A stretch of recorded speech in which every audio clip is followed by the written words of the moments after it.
Sometimes you feel like your words doesn't matter because no one is listening to you. இது ஒரு past experiences கூட இருக்கலாம். ஒரு பாயிண்டில் வந்து நீங்கள் பேசுறதுக்கு ட்ரை பண்ணியிருப்பீங்க, பட் உங்களுக்கு ரெஸ்பாண்ட் கிடச்சிருக்காது. அல்லது நீங்கள் வந்து சொல்கிற வார்த்தைகளுக்கு வந்து உங்களுக்கு இம்பார்ட்டன்ஸ் வந்து கொடுத்துருந்துருக்க மாட்டாங்க. ஸோ நெக்ஸ்ட் டைம் நீங்கள் பேசுறதுக்கு ட்ரை பண்ணும்போது உங்களுக்கு ஒரு தாட் வந்து வரும், நான் பேசுகிறது வந்து யாருமே வந்து எனக்கு இம்பார்ட்டன்ஸ் வந்து கொடுக்கறதில்ல, அப்போ நான் வந்து என்ன பேசுறது அப்படின்னு. But it's not true. So அந்த ப்ராப்ளம் வந்து பார்த்தீங்க அப்படின்னா, it's not your words, the way you see your self. உங்களுக்கே உங்களோட வாய்ஸில் நம்பிக்கையே இல்லை அப்படின்னா மற்றவங்க உங்களை எப்படி பிலீவ் பண்ணுவாங்க?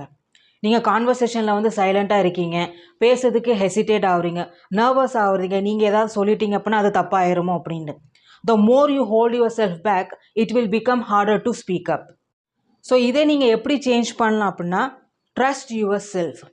இமேஜின் நீங்கள் ஒரு ஃப்ரெண்டுகிட்ட வந்து பேசுகிறீங்க, அந்த இடத்த நீங்கள் மனசு விட்டு பேசுவீங்க. ஸோ அந்த இடத்த நீங்கள் ஹோல்ட் பண்ணுறீங்க அப்படின்னா, no, you are not holding yourself back, you want your friend to listen what you want to சே.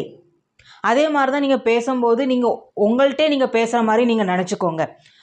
ஞாபகம் வச்சுக்கோங்க, எப்போவுமே பேசும்போது உங்களோட வேர்ட்ஸ் வந்து வேல்யூ இருக்குது. அது வந்து பர்ஃபெக்டாகவும் இருக்காது, but it is not the smartest thing in the world, but it still matters. So another வேலை எப்படி ட்ரஸ்ட் பில்ட் பண்ணலாம் அப்படின்னா, சின்ன சின்ன இடத்துல வந்து நீங்கள் பேச ட்ரை பண்ணுங்கள். லைக் உங்களோட ஃப்ரெண்ட்ஸ்கிட்ட, உங்களோட ஃபேமிலிகிட்ட வந்து பேசுறதுக்கு வந்து ட்ரை பண்ணுங்கள். இப்போது நீங்கள் ஒரு இடத்துல போய் 20 பேர் முன்னாடி நீங்கள் பேசுகிறீங்க அப்படின்னா அவங்க எல்லாருமே உங்களோட ஸ்பீச்சை வந்து கவனிப்பாங்கன்னு எதிர்பார்க்காதீங்க.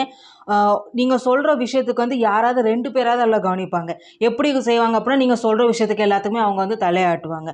ஸோ அந்த மூமெண்ட்டில் வந்து நீங்கள் புரிஞ்சுக்கோங்க, உங்களோட வேர்ட்ஸில் வந்து பவர்ஃபுல்லாக இருக்குது, வேல்யூபிளாகவும் இருக்குது அப்படின்ட்டு. ஸோ நீங்கள் எந்த லெவலுக்கு நீங்கள் பேசுகிறீங்களோ அந்த லெவலுக்கு உங்களோட வாய்ஸ் வந்து ஸ்ட்ராங்கராக ஆகிட்டு வரும். ஈவன் தான் உங்களோட ஸ்பீச் வந்து யாருமே லிசன் பண்ணாட்டியும் பரவாயில்ல, பட் நீங்கள் பேசுகிறது வந்து இம்பார்ட்டன்ட்டுன்னு நீங்கள் வந்து ஃபஸ்ட்டு அண்டர்ஸ்டாண்ட் பண்ணுங்கள். உங்களோட ஃபீலிங்ஸோ உங்களோட தாட்ஸோ வந்து ரொம்பவே important, even though no one is listening to you.